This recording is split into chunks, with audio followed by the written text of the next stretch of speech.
So the first thing I worked on for this hardware production module was making samples actually, because I didn't really have an idea of any tracks or anything I wanted to make. So I was just playing around with the equipment, mainly in Studio 3, with my partners Harry and Melvin, just trying to find cool sounds and the stuff, mainly using the synthesizer, the OB6, and the TR8 drum machine. And that pretty much ended up with having a bunch of samples, which I chose my favorites of here. And there's more in the project files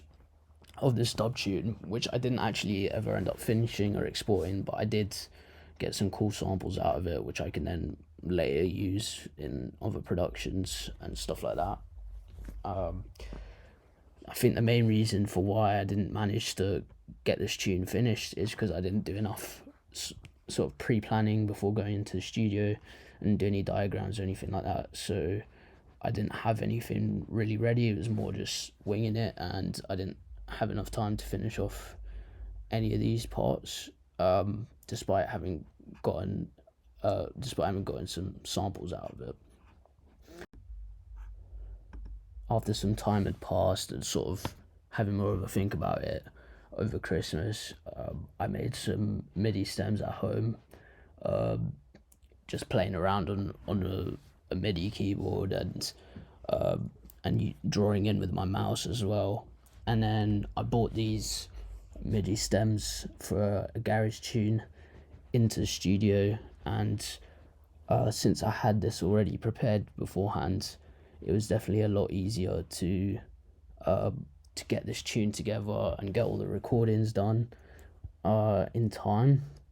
And I was able to definitely make more use of more things in the studio since I had that extra time. So, for example, I came across certain happy accidents, like when using the reverb unit on a pad. I figured out that there's a tremolo setting on it that sounds really nice, and I use that on these pads here to sort of get that wavy sound out of it. Before going into the studio for the no input mixer session, I made this diagram here, which basically helped me set up and get all done quicker, which I do wish I'd done for more of these sessions, because I don't think it was particularly efficient at times, coming in without a clear sort of idea, especially with this. When I was making this dub tune, a lot of the time I sort of went in with no idea, and no MIDI ready or anything, and I didn't get very far with it. Whereas when I made the garage tune and the no input mix, I went in with more of a plan, and I had MIDI ready that I had made at home and stuff like that. So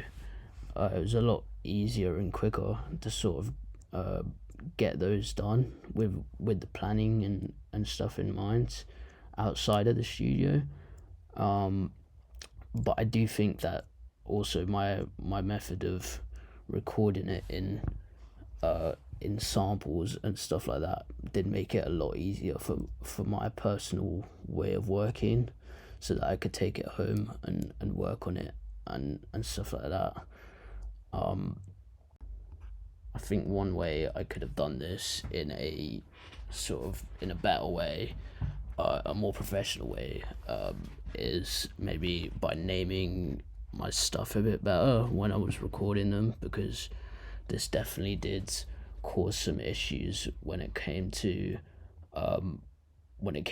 rearranging stuff in my DAW at home, and it definitely was quite time consuming getting stuff back to where it was meant to be and things like that. So I think if I named it better and recorded things like that, then yeah, it would have definitely made those bits a bit easier for sure.